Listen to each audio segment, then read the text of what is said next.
जय माता की दोस्तों, माता रानी की कृपा और आपके पूरे परिवार सदा और सर्वदा बनी रहे। दोस्तों आपका स्वागत है अपने channel my lovely home and garden में। आज दोस्तों हम लोग बात करेंगे कृष्ण जन्माष्टमी से संबंधित कुछ महत्वपूर्ण बातों के बारे में, जैसे कि पूजा की सामग्री क्या है, 6 या 7 सितंबर कब मनेगा जन्माष्टमी। नोट कर लें दोस्तों, डेट तो साथ में और पूजा का मुहूर्त, साथ ही पूजा की विधि और शुभ मुहूर्त, साथ में पूजन की सामग्री, पूरा लिस्ट आप बना लीजिए। तो दोस्तों इसलिए इस वीडियो की जानकारी बहुत ही महत्वपूर्ण है, क्योंकि एक एक चीज़ बहुत ही बारीकी से बताई जाएगी। इसलिए आपसे अनुरोध है कि अंत तक अवश्य ही देखें।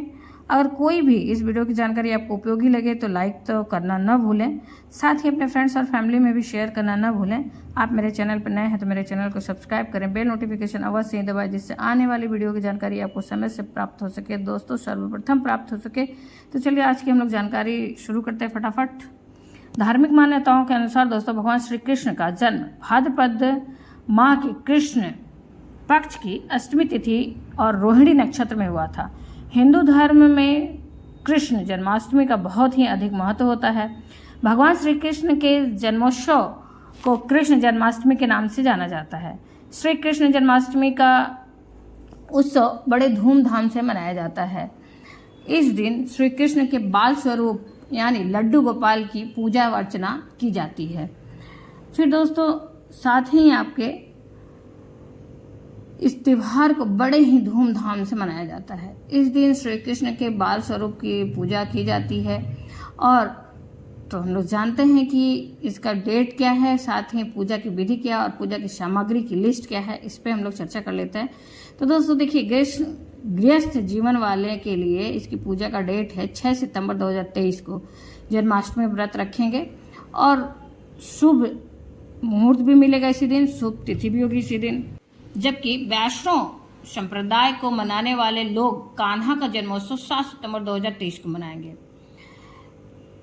अब जानते हैं दोस्तों मुहूर्त। भाद्रपद कृष्ण अष्टमी प्रारंभ तो होगी 6 सितंबर को दिन में दोपहर के बाद, मतलब 3:37 पे, और साथ ही भाद्रपद कृष्ण जन्माष्टमी समाप्त हो गई 4:14 पे 7 सितंबर को।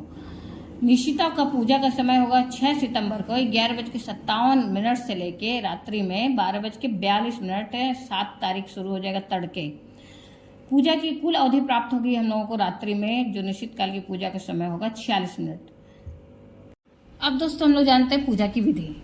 सुबह जल्दी उठना चाहिए व्रती को उस दिन, और स्नान आदि करने के बाद, अपने नित्य क्रिया से निवृत्त होने के बाद, स्नान आदि करने के बाद स्नान के लिए गंगा जल मिश्रित जल से स्नान करें। घर के मंदिर में साफ सफाई करें, घर के मंदिर में दीप प्रज्वलित करें, सभी देवी देवताओं का जलाभिषेक करें। इस दिन भगवान श्री कृष्ण के बाल रूप यानी लड्डू गोपाल की पूजा की जाती है। तो आप पहले तो अर्घ्य दें सूर्य भगवान को, फिर उसके बाद आप अपने घर की पूजा के लिए तैयारी करें। लड्डू गोपाल का जलाभिषेक करें। इस दिन लड्डू गोपाल को झूले में बैठाया जाता है। लड्डू गोपाल को झूला झुलाएं। अपनी इच्छा अनुसार लड्डू गोपाल को भोग लगाएं। इस बात का ध्यान रखें कि भगवान को सिर्फ सात्विक चीजों का ही भोग लगाया जाता है। लड्डू गोपाल की सेवा पुत्र की तरह करें। इस दिन रात्रि पूजा का महत्व ज्यादा है, क्योंकि भगवान श्री कृष्ण का जन्म रात में हुआ था। रात्रि में भगवान श्री कृष्ण की विशेष पूजा अर्चना करें।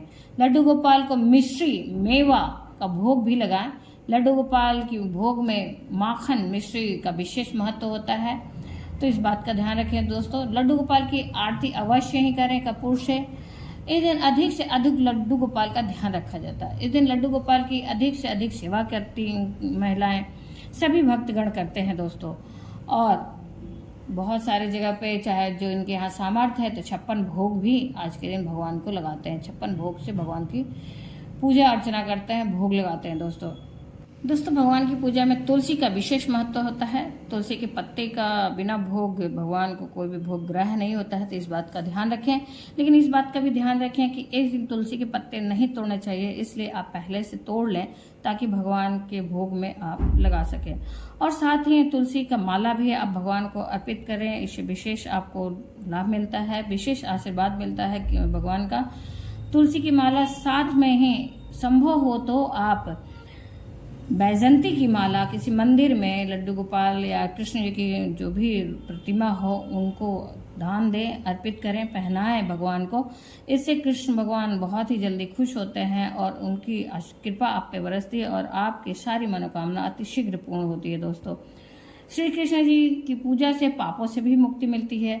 अष्टमी तिथि के रोहिणी नक्षत्र से युक्त होने पर बाल रूपी चतुर्भुज भगवान श्री कृष्ण उत्पन्न हुए थे, तो श्री कृष्ण जी की पूजा अर्चना से मानव के 3 जन्मों के पाप से मुक्ति मिलती है। जन्माष्टमी के दिन श्रद्धालुओं को प्रातः में ही जगकर मतलब ब्रह्म मुहूर्त में ही जगकर पूजा का संकल्प लेना चाहिए, व्रत का संकल्प लेना चाहिए। माना जाता है कि बिना संकल्प के पूजा कोई भी व्रत पूर्ण नहीं होता है। दोस्तों, आज हमें कुछ बातों का विशेष ध्यान रखना चाहिए, जैसे कि भगवान की अति प्रिय रंग जो होता है पीला। तो भगवान को आप अगर चौकी स्थापित कर रहे हैं तो पीले रंग के वस्त्र बिछाएं चौकी पे, पूरे चौकी पे पीले रंग का वस्त्र बिछाएं और उस पे भगवान की प्रतिमा या मूर्ति है विग्रह रूप में है तो उन्हें स्थापित करें और इनका श्रृंगार भी पीले रंग के वस्त्र और पीले रंग के फूलों की माला से करें भगवान का। उसके बाद केशर चंदन और हरी चंदन से इनका श्रृंगार करें। साथ ही तुलसी की जो पत्ते होते हैं उससे पिरोकर इनके झूले की डोरी आप बनाएं, उससे फिर तुलसी के पत्तों को पिरोकर माला बनाएं, उसे पहनाएं और उसके बाद केसर, गंगाजल, मधु और गाय के दूध से भी अभिषेक करें। काला तिल, कमलगट्टा और बेल फल के गुदा से श्री युक्त के पाठ करते हुए 15 बार हवन करें। ये तो रहे इनकी पूजा की कुछ सामग्रियां जो खास करके उपयोग की जाती हैं दोस्तों। आरती करने के बाद पुरुष सूक्त से पुष्पांजलि देकर आशीर्वाद लें। भगवान श्री कृष्ण की कृपा बनी रहेगी। पूजा अर्चना से भगवान श्री कृष्ण स्वरूपी श्री विष्णु जी का और माता लक्ष्मी दोनों लोग प्रसन्न होते हैं दोस्तों, क्योंकि विष्णु का ही स्वरूप है कृष्ण भगवान भी। तो आज के दिन इनकी विशेष रूप से पूजा करने से, ये कृष्ण भगवान की पूजा अगर करते हैं विशेष रूप से, तो माता लक्ष्मी और श्री हरि विष्णु भी प्रसन्न होते हैं दोस्तों। साथ में आपको इस दिन करने हैं कुछ उपाय। इसके लिए आप इस दिन अपने घर में मोरपंख और बांसुरी अवश्य लाकर स्थापित करें और उनका प्रतिदिन पूजा करें दोस्तों। उसके बाद साथ में आप इस दिन मोरपंख और बांसुरी के साथ साथ आप भगवान की प्रिय गौ माता और उनके बछड़े के साथ की मूर्ति भी लाकर अपने घर में स्थापित कर सकते हैं और नित्य इनकी पूजा कर सकते हैं। आपके घर में है पहले से तो कोई बात नहीं, जिनके यहाँ नहीं है तो उस दिन लाकर इन चीज़ों को, इन सामग्रियों को अपने घर में स्थापित कर सकते हैं और इनका हमेशा घर में नित्य सेवा करें। इससे बहुत ही ज़्यादा और विशेष कृपा प्राप्त होती है श्री हरि विष्णु, माता लक्ष्मी और कृष्ण भगवान की। और साथ में आप मंत्र डिस्प्ले भी हो रहा है, ओम क्लीं कृष्णाय नमः का जाप कर सकते हैं अधिक से अधिक, या फिर नहीं आपको है संभव तो ओम नमो भगवते वासुदेवाय का भी जाप कर सकते हैं, या फिर राधे राधे का पूजा करते वक्त जाप करते हुए पूजा अर्चना करें प्रभु की। इससे भगवान बहुत ज़्यादा प्रसन्न होते हैं दोस्तों। अब हम जानेंगे कुछ खास उपायों के बारे में। यदि आपके जीवन में संघर्ष बहुत ज़्यादा है, धन की कमी की वजह से आप परेशान हैं, तो कृष्ण जन्माष्टमी के मौके पर अपने भाग्य को बदलने के लिए तैयार हो जाइए। कान्हा को 5 चीज़ें अर्पित करिए। भगवान कृष्ण की कृपा से आपके जीवन की सारी परेशानी दूर हो जाएगी और जल्द ही उन्नति के रास्ते खुल जाएंगे दोस्तों। तो चलिए हम जानते हैं कि वो 5 चीज़ें क्या हैं। तुलसी दल, भगवान श्री कृष्ण को तुलसी दल बहुत प्रिय है, इसलिए भोग लगाते समय कान्हा की तुलसी दल अवश्य अर्पित करें। कान्हा जी को तुलसी दल के बिना कोई भी भोग, कहा जाता है कि ग्राह्य नहीं होता है, उसे ग्रहण ही नहीं करते हैं दोस्तों, तो इस बात का ध्यान रखें। दूसरा आता है माखन मिश्री। माखन मिश्री बाल गोपाल को बहुत पसंद है। माखन मिश्री का भोग लगाने से कान्हा बहुत प्रसन्न होते हैं, इसलिए इससे भी भोग में अवश्य ही अर्पित करें। कुछ शामिल करें या नहीं करें, आपके पास ज़्यादा कुछ नहीं है तो, लेकिन माखन मिश्री जरूर ही उस दिन भोग में लगाएं दोस्तों, इससे भगवान की विशेष कृपा आपको मिलेगी। तीसरा चीज़ आता है पीले फल। पीले रंग के फल प्रसाद के रूप में श्री कृष्ण जी को अर्पित करने से धन दौलत की प्राप्ति होती है और भगवान कृष्ण प्रसन्न होते हैं, तो इस बात का भी आप ध्यान रखें। ज़्यादा नहीं तो फिर थोड़ा आप केले का भोग लगा सकते हैं। उसके बाद आता है चौथा मोरपंख। भगवान श्री कृष्ण के मुकुट में अवश्य लगाएं इस दिन, इससे श्री कृष्ण जी की विशेष कृपा आपको प्राप्त होगी। इस बात का ध्यान रखें। आप अपने घर में तो ला के स्थापित करेंगे, साथ ही उनके मुकुट में अवश्य लगाएं। इस दिन भगवान को भी विशेष रूप से एज ए गिफ्ट दें, क्योंकि उनका बर्थडे है। तो बर्थडे आप अपने बच्चे का जिस तरह से मनाते हैं, तो उनकी सारी प्रिय चीज़ें उन्हें देते हैं हम लोग। इसी प्रकार से श्री हरि विष्णु मतलब श्री कृष्ण जी की विशेष कृपा प्राप्त करने के लिए उनकी सारी प्रिय वस्तुओं को अगर देते हैं आप, तो उससे भगवान बहुत प्रसन्न होते हैं और आपके सारी समस्याओं को दूर करते हैं। साथ में आता है उनके प्रिय रंग के वस्त्र, पीताम्बर। पीताम्बरी कान्हा को बहुत प्रिय है, इसलिए अपने कान्हा जी को पीले वस्त्र अवश्य अर्पित करें और अपनी मनोकामना पूरी कराएं। अपनी मनोकामना पूरी कराने के लिए इन 5 चीज़ों का विशेष ख्याल रखें और इसे जरूर ही आप अर्पित करें। ये 5 चीज़ें आप अपने घर के मंदिर में या किसी ऐसे मंदिर में भी जाकर अर्पित कर सकते हैं जहाँ कान्हा का जन्म पूरी भक्ति भाव से मनाया जा रहा है। अगर आपके घर में नहीं आप मनाते हैं जन्मोत्सव, तो इसका ध्यान रखें और ये चीज़ें आप ले जाके किसी मंदिर में या फिर जहाँ पे भी मनाया जा रहा है जन्मोत्सव, वहाँ पे आप दे सकते हैं।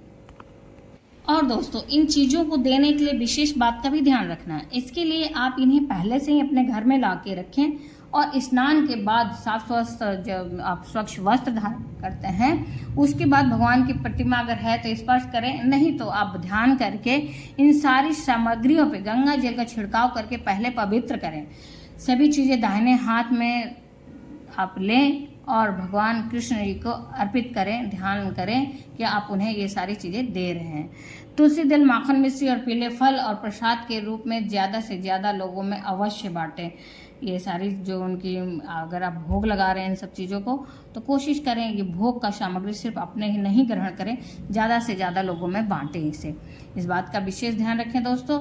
उम्मीद करते हैं इस वीडियो की जानकारी आपको उपयोगी और अच्छी लगी होगी। उपयोगी लगी दोस्तों तो लाइक करना ना भूलें, अपने फ्रेंड्स और फैमिली में शेयर करना भी ना भूलें।